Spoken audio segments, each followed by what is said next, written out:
कि सर्वणं कीर्तनं विष्णु स्मरणं पादसेवन, कि सर्वणं कीर्तनं विष्णु स्मरणं पादसेवन, अर्चनं वंदनं दास्य सख्य आत्मनिवेदन। पिताजी सबसे अच्छी पढ़ाई मैंने यही अपने जीवन में की। सारा विष्णु मैंने भगवान को पाने की सबसे पहले पढ़ाई की है श्रवणम। भगवान को कैसे पाया जाता है तो 9 प्रकार की भक्ति बताई है भगवान को पाने की, 9 प्रकार की सीढ़ी बताई गई है भगवान को पाने की। तो पहली सीढ़ी है भगवान को पाने की श्रवणम। क्या? श्रवणम। पहले भगवान को कथा को सुनो। यदि हम भगवान की कथा में आकर के कथा को नहीं सुनेंगे ठीक तरह तो फिर हमारी दूसरी जो सीढ़ी है, दूसरी जो क्लास है उसमें हम उत्तीर्ण नहीं हो पाएंगे।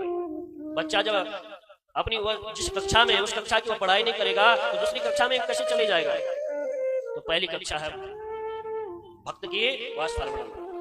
फिर दूसरा है महाराज कीर्तनम। फिर भगवान का कीर्तन करना चाहिए, भजन करना चाहिए। भगवान की जब कथा सुनते तो कीर्तन करना चाहिए। में अगर भगवान का भजन करना है तो हमारे हृदय से हमारा अटैचमेंट होना चाहिए हमारी तालियों का, क्योंकि परमात्मा कहाँ वास करते हैं? हमारे हृदय पर। और हृदय पर, उस हृदय पटल पर परमात्मा का अगर स्मरण करेंगे, वहां पर ताली बजाएंगे तो हमारे जीवन के समस्त क्या है व्याधियां सब नष्ट हो जाएगी।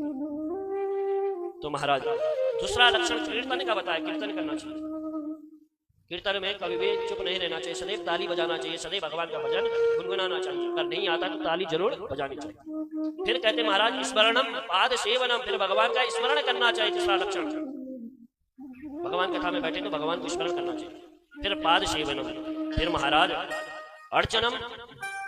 फिर भगवान का अर्चन आदि करें। फिर पाद सेवनम, भगवान के चरणों की सेवा करें, भगवान के विग्रह की सेवा करें। फिर महाराज दास्य।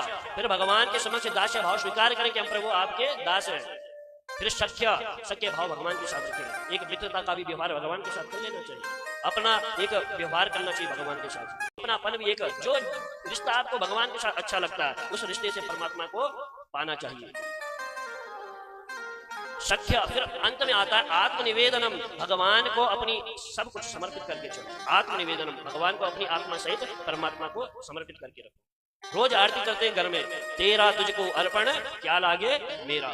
लेकिन हम जुबान से तो ऐसा बोलते हैं भगवान को कि तेरा तुझको अर्पण, मन में क्या चल रहा हमारा कि तेरा मुझको अर्पण क्या लागे तेरा। मन में हमारा ये चल रहा है और जुबान में हमारा चलता है तेरा तुझको अर्पण। मन से तो हम बहुत सामग्रियां मांग रहे हैं भगवान से, एक से एक जो भी हमें चाहिए वो मनोकामना हम परमात्मा से मन से मांग रहे हैं और जुबान से कुछ और मांग रहे हैं। तो भगवान को सब कुछ अर्पित करके चलो, फिर भगवान आपको निश्चित ही सब कुछ अवश्य अपने आप दे देंगे।